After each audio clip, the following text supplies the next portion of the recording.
Angry people sound like gloomy types. We certainly don't usually think of them as optimists, and yet, beneath their gruff surface, they truly are, much to their cost. Here is Fred.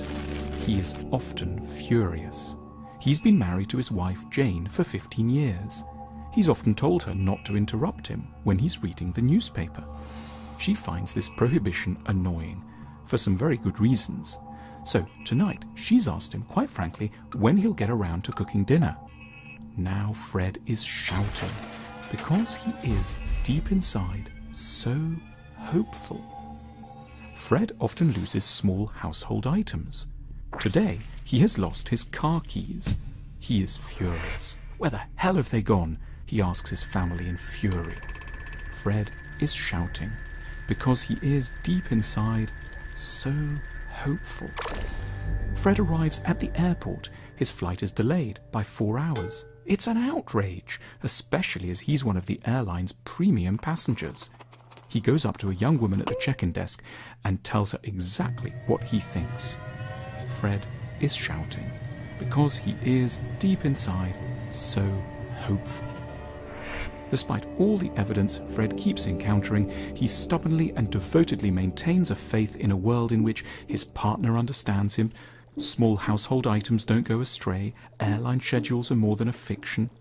All his experience, stretching back many decades, has not dampened the intensity of his crazed hopes, and every time they're dashed, he screams. Fred will never be able to remove the frustrations of his life, but he could, perhaps, if he were wise, with the help of philosophy, learn to change what they mean to him. He might learn to accept reality for the sadder thing it truly is. He might take on board a series of dark truths about existence, that partners never understand one another very well, that we're constantly losing things that matter to us, and that travel is filled with delays. More broadly, he might realize that life is, outside of the odd, brief, sunny patch, a sequence of disappointments, misunderstandings, sorrows, griefs, and eventually catastrophes. Fred could learn to get a lot less angry if only he learned to stamp on all his hopes more effectively. Most of us are, in many ways, a little bit like Fred, but our agitation isn't permanent or unbudgeable. It's only the result of the sudden defeat of our expectations. So, in order to grow reliably calmer, we need to get a lot less optimistic about how life might go. Pessimism is the cure for anger.